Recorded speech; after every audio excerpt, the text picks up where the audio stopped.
In the last section, we said that power is the ability to make others do what they would otherwise not do. That's a pretty good starting definition.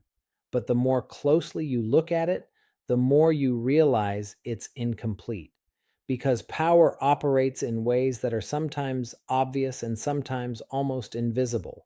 In this section, we're going to walk through what political scientists call the three faces of power. And then we'll add a fourth thinker, Michel Foucault, who challenges the whole framework. By the end, you'll have a much richer toolkit for thinking about who actually runs things. Let's start with the first face of power. This is the classic intuitive definition, and it comes from a political scientist named Robert Dahl, working in what we call the pluralist tradition.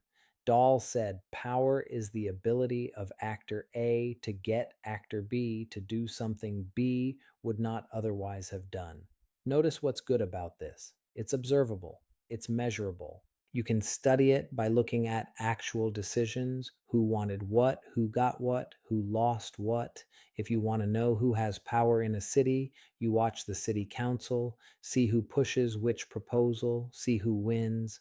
Dahl's view treats power as behavioral and empirical. It's a clean, testable definition. But here's the problem. What if the most important political decisions are the ones that never even reach the table?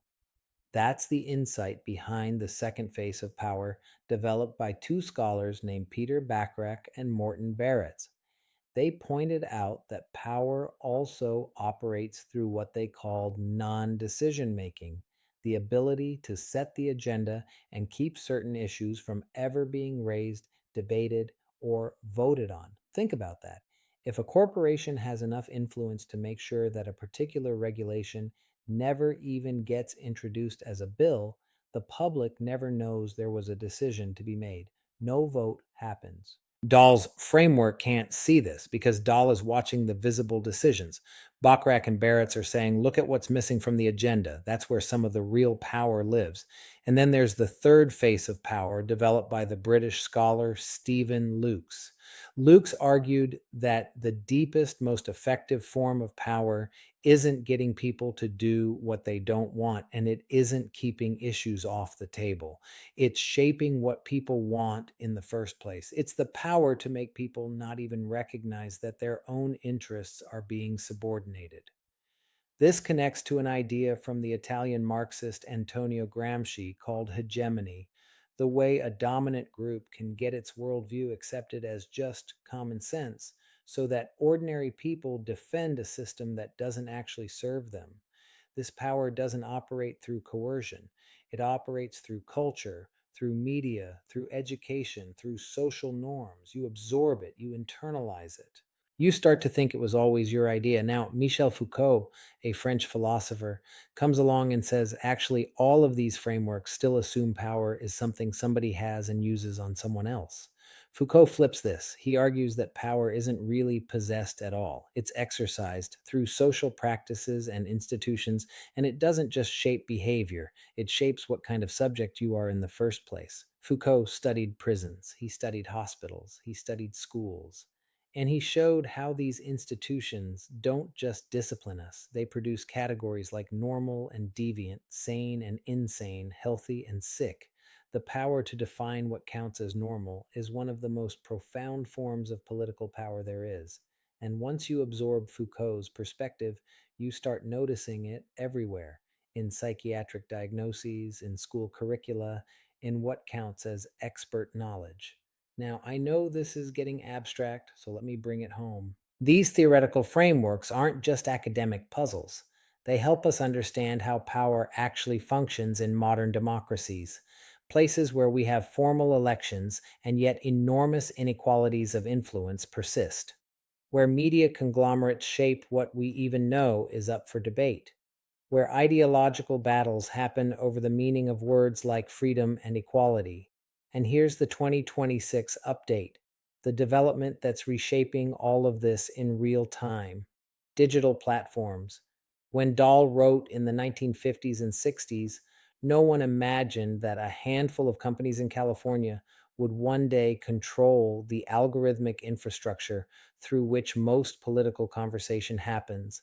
Meta, that's Facebook and Instagram. X, which used to be called Twitter, YouTube, TikTok.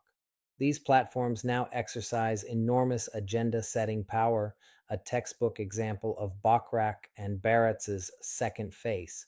They decide what political content gets amplified, what gets suppressed, what gets pushed in front of millions of eyeballs, and what quietly disappears into a low engagement void.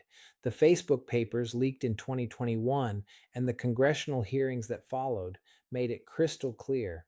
Algorithmic design choices shape political behavior at population scale.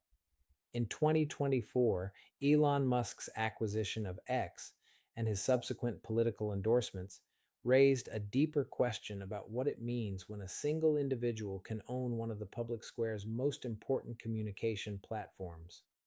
And then there's the question political scientists are still actively wrestling with. Do social media algorithms now constitute a kind of Foucauldian power knowledge regime? Are they shaping what citizens think is normal, controversial, mainstream, or fringe without any of us realizing it's happening? Right now, in 2026, that question is wide open. And it's one of the most important questions in our discipline. There's one more thread I want to add before we move on, because power in politics doesn't just flow from elites downward. Citizens push back, they organize, and one of the most important ways they reshape political power is through social movements. Groups of people working outside formal institutional channels, mobilizing to make change happen.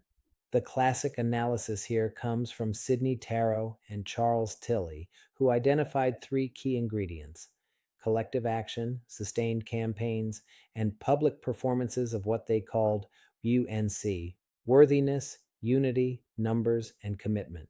More recent scholars like James Goodwin and Francesca Paletta have added another layer, emphasizing the role of emotions, meaning making, and individual agency in how movements form and succeed.